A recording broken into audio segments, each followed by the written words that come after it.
नमस्कार दोस्तों, welcome back to your own channel wealth saga. आज है 12 नवंबर 2020 और जिसका आपको बहुत दिनों से इंतजार था, that is Diwali stimulus, Diwali financial stimulus, fiscal stimulus. वो आज डिक्लेयर हो गया है by our honourable finance minister.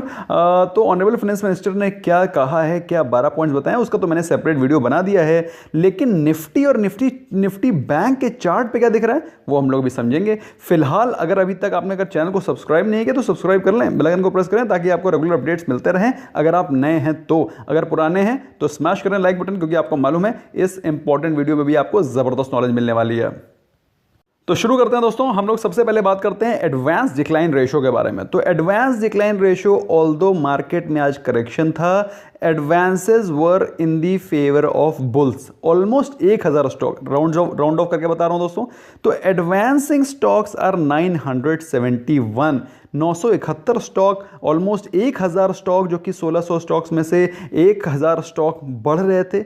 गिर कितने रहे थे? 650 स्टॉक्स। तो ऑल्दो मार्केट गिरी है, लेकिन जो मार्केट में आज मूवमेंट था वो ब्रॉड बेस था। ब्रॉड बेस क्यों था उसको भी समझ लेते हैं। ब्रॉड बेस इसलिए था क्योंकि आज लार्ज कैप स्टॉक्स में से प्रॉफिट बुकिंग की गई। पैसा कहां लगाया गया? पैसा लगाया गया मिड कैप और स्मॉल कैप में। आज सेंसेक्स, निफ्टी और निफ्टी बैंक आपको गिरते हुए दिखाई पड़े और सबसे ज़्यादा गिरावट आई निफ्टी बैंक में, क्योंकि सबसे ज़्यादा वो ही भागा था। और निफ्टी मिड कैप और स्मॉल कैप में खरीदारी हुई। आप देख सकते हैं mid cap and small cap were in green. That is the reason why आपको मार्केट ब्रेथ पॉजिटिव दिखाई पड़ रही है, लेकिन मार्केट आज करेक्ट होती दिखाई पड़ी। और ऐसा नहीं है कि सिर्फ हमारी मार्केट में ही आपको गिरावट दिखाई पड़ रही है। ये जो गिरावट है ये वर्ल्ड वाइड स्प्रेड होती हुई नजर आ रही है। आज मॉर्निंग सेशन में, दैट इज मॉर्निंग अपडेट में, मैंने आपको बताया था कि एशियन मार्केट्स में भी वीकनेस दिखाई पड़ रही है। और आप देखते हैं शाम के समय एसजीएक्स निफ्टी का जो सेकेंड ट्रेडिंग सेशन होता है उसमें आपको गिरावट दिखाई पड़ रही है और अच्छी खासी गिरावट दिखाई पड़ रही है। और बात करें यूरोपियन मार्केट्स की, तो यूरोपियन मार्केट्स में भी आपको अच्छी खासी गिरावट 1.5% की दिखाई पड़ रही है। ये दोस्तों मार्केट पिछले 8-10 दिन से एकदम भाग रही है बुल रन में। जैसे कोई स्टेरॉइड का इंजेक्शन लगा लिया इन्होंने, पता नहीं क्या लगा लिया इन्होंने। तो ऐसा भी नहीं होता कि मार्केट 7-7 दिन से गैप अप ओपनिंग होती चली जाएगी और ये अनंत काल तक चलती रहेगी।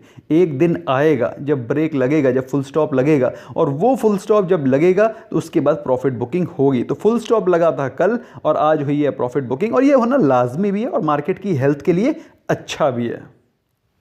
तो आज भागे कौन से स्टॉक? आज भागे वो वाले स्टॉक जो कि हैं डिफेंसिव और गुड क्वालिटी स्टॉक्स। आप देख सकते हैं HUL, ग्रासिम, श्री सीमेंट। तो ग्रासिम और श्री सीमेंट तो ये हैं सीमेंट के स्टॉक्स जिनमें कि कल PIL, परफॉर्मेंस लिंक्ड इनिशिएटिव, और जो बेसिकली मैन्युफैक्चरिंग, इंडिया में जो मैन्युफैक्चरिंग करेंगे उनको लेकर के जो इनिशिएटिव गवर्नमेंट ने 10 और सेक्टर में दिया है, उनके चलते ये जो स्टील सेक्टर और सीमेंट सेक्टर के स्टॉक्स हैं उनमें तेजी है। इसके अलावा आज के दिन अगर आपने नोटिस किया हो, मैंने अपनी वीडियो में बताया भी है, क्योंकि आज के दिन जो भी फिस्कल स्टिमुलस आया उसमें बहुत ज़्यादा कंस्ट्रक्शन और हाउसिंग पे ध्यान दिया गवर्नमेंट ने। तो जितने भी सीमेंट और स्टील सेक्टर के स्टॉक हैं उनमें अच्छा खासा तेजी आज नजर आया। और HUL ऑफ कोर्स आपको मालूम होना चाहिए, जब कभी भी मार्केट गिरेगी HUL is a defensive FMCG बेट, वो डेफिनेटली ऊपर जाएगा।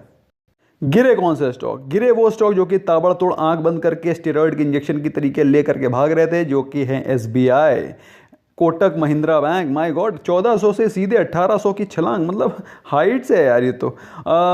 इंडसइंड बैंक, ये सारे के सारे वाले स्टॉक्स हैं जो कि अंधाधुंध भाग रहे थे, उनमें से प्रॉफिट बुकिंग हुई। इंडसइंड बैंक में कल भी हुई थी, आज भी हुई है। कोटक महिंद्रा बैंक में आज हुई है और SBI में आज काफ़ी दिनों बाद हुई। तो करीब 3% के आसपास की गिरावट हुई। ओवरऑल ये एक हेल्दी करेक्शन है और हमको इसको बहुत ही पॉजिटिवली लेना चाहिए। अब देखिए दोस्तों चार्ट पे क्या दिख रहा है। तो चार्ट पे जब आप निफ्टी बैंक को देखते हैं तो आप पाते हैं कि ये जो स्ट्रक्चर बन रहा है, what is this structure called as? This structure is called as what? You have to let me know in the comment section. अब मैंने इतने एनालिसिस और टेक्निकल एनालिसिस आपको सिखाई है, इतना तो हक रखता हूं कि ये कौन सा स्ट्रक्चर दिख रहा है ये पूछने की। तो इससे आपको क्या दिखाई पड़ रहा है? इससे आपको दिखाई पड़ रहा है कि मार्केट में कॉन्टिन्यू टू फॉल डाउन मतलब ये नहीं क्रैश हो जाएगा, यहां से थोड़ा करेक्शन होना संभव है, क्योंकि ये जो कैंडल है ये थोड़ा सा बियरिश दिख रही है। मार्केट अपने ऑल टाइम हाई पे है। आप देखें कितने सारे गैप अप उसने ऑलरेडी बना रखे हैं। ये सारे के सारे गैप अप धीरे धीरे करके फिल होने चाहिए, एक स्टेबिलिटी और कंसोलिडेशन आना चाहिए, उसके बाद मार्केट ऊपर भागे, तो बनता है। अब आप देखिए बेग पार्डन, ये जो मार्केट में रनअप हुआ है उसके पहले आप देखिए मार्केट में कितना सॉलिड और कितना सुंदर खूबसूरत कंसोलिडेशन हुआ है, ये देख रहे हैं आप। इनफैक्ट थोड़ा और पीछे से लेना चाहिए, इस रेंज में आप देखिए, इस रेंज में मार्केट ने कितने दिनों तक कंसोलिडेट किया। अब उस कंसोलिडेशन के बाद मार्केट ने यहां पर एक ब्रेकआउट दिखाया। बात समझ में आ रही है आपको?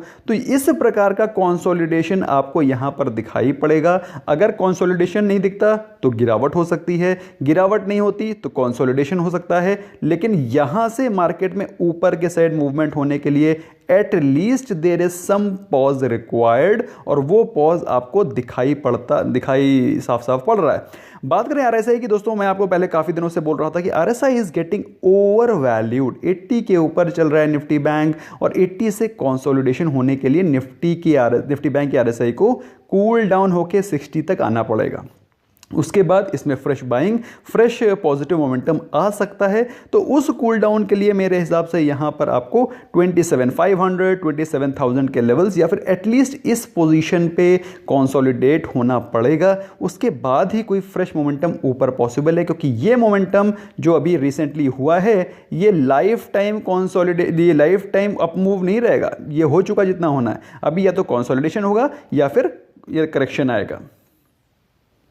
सेम वही चीज निफ्टी में भी आपको दिखाई पड़ रही है जो आपको निफ्टी बैंक में दिखाई पड़ रही है। लेकिन निफ्टी बैंक में कुछ ज्यादा ही तेज रनअप हुआ था, और निफ्टी 50 में आप देखें तो निफ्टी 50 में जो RSI is above 60 but yet below 80, तो यहां से भी आपको एक थोड़ा सा कंसोलिडेशन या फिर करेक्शन नजर आ सकता है, जब तक कि RSI doesn't come back to its 60 level. जब तक ये 60 लेवल पे नहीं आएगी और यहां पर एक आपको व्हाट यू कॉल एक कंसोलिडेशन या फिर करेक्शन नजर नहीं आएगा, Nifty will not go up. अब आपको कंसोलिडेशन कैसे नजर आएगा? या तो Nifty will start to consolidate in this range of 12,500 12,600 700 800, इस रेंज में कंसोलिडेट करेगा, या तो फिर थोड़ा सा माइनर क्रैक आ सकता है, it can come back to 12,250 levels and thereafter it can consolidate. तो इस प्रकार का आपको कंसोलिडेशन आने वाले समय में दिखाई पड़ सकता है। तो आज की मार्केट रैप में कुछ इंपॉर्टेंट पॉजिटिव न्यूज़ क्या हैं उसके ऊपर नजर डाल लेते हैं। सबसे पहली न्यूज़ आईआईपी डेटा के ऊपर डालते हैं। तो आईआईपी डेटा में जो चीज़ पॉजिटिव नजर आ रही है वो है शार्प रिकवरी इन इकोनॉमी। और इसको ऐसा नहीं है, sharp recovery in economy is not an abstract statement. Abstract statement समझते हैं ना, मतलब बिना किसी बेस के, बिना किसी डेटा के किया जाने वाला स्टेटमेंट, ऐसा नहीं है। अगर आप देखें प्रोडक्शन डेटा इन सितंबर आईआईपी में, तो आया है 0.2%। कोई बहुत धांसू, कोई बहुत भयंकर डेटा का परसेंटेज नहीं आया। 0.2 is a very very humble percentage of growth.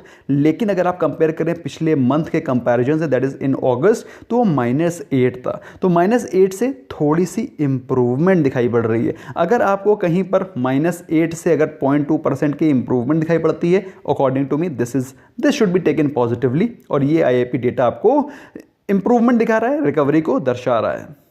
दूसरा पॉजिटिव स्टेटमेंट दोस्तों, आपको मालूम है ये सब थाली के बैगन हैं, एक पॉजिटिव चीज़ होती है तो सब लोग एक साथ पॉजिटिव बोलने लगते हैं। एनीवे, तो इंडियन मार्केट में गोल्डमैन सैक्स का एक स्टेटमेंट आया है जिसमें कि इंडिया को ओवरवेट बोला है उन्होंने। इंडिया की ग्रोथ को ओवरवेट दिखाया है, और उन्होंने निफ्टी के टारगेट को 14,100 बता दिया। भाई जब कभी भी ये सब ओवरवेट, ये सब कभी भी मतलब बुलिश, ये सब कभी भी टारगेट बढ़ाने लगते हैं, वहीं पर मैं थोड़ा सा केयरफुल हो जाता हूँ। बियरिश नहीं हो जाता हूँ, बियरिश तो मैं तभी होता हूँ जब मुझे लगता है। I don't become bullish based on anybody statement, I never become bearish on anybody's analysis, I always become bullish and bearish based on my pure analysis only. तो फिलहाल ये 14,100 बता रहे हैं, तो मैं थोड़ा सा केयरफुल हो गया हूँ। एक बार फिर से अपनी एनालिसिस को रिसर्च करूंगा और मैं देखूंगा क्या ये 14,000 होने लायक मार्केट में माहौल है। फिलहाल वो 2021 एंड, मतलब मुश्किल से 1.5 महीने के अंदर अंदर बोल रहे हैं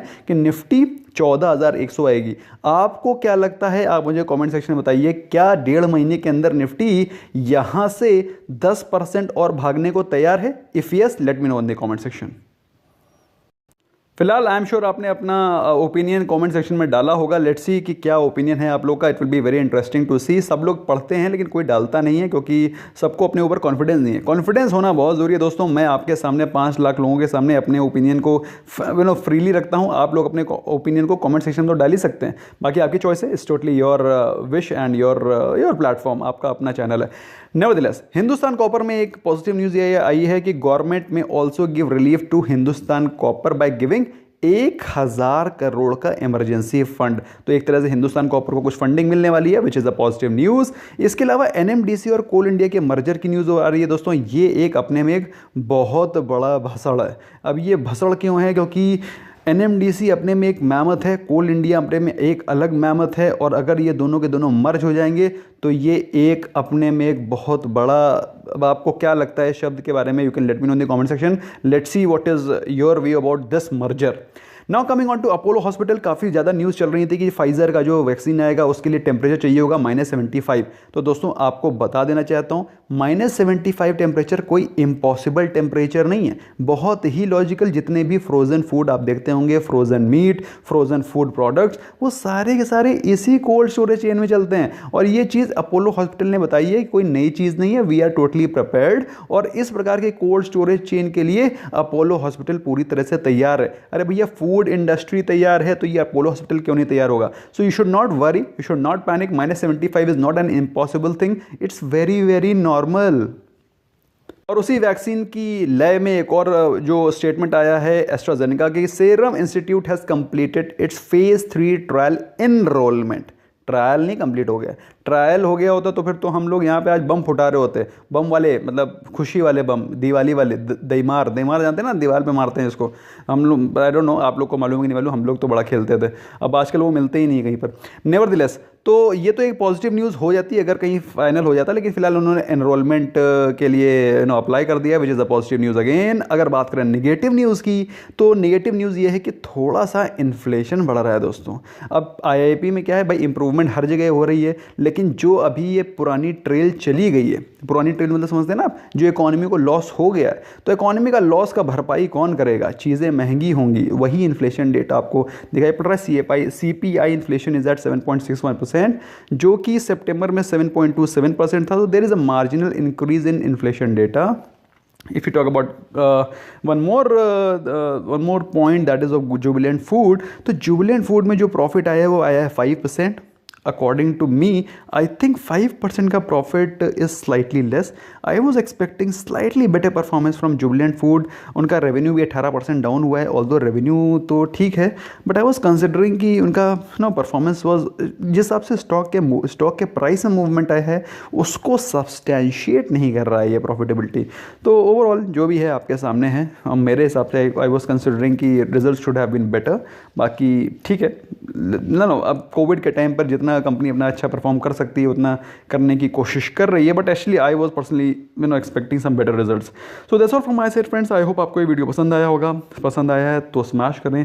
जो लोग आपके फ्रेंड्स स्टॉक मार्केट में इन्वेस्ट करते हैं उनको ही शेयर करें, और शेयर करेंगे तो उनको भी बेनिफिट होगा, और of course they will also thank you so much for giving your precious time friends. Bye bye for now.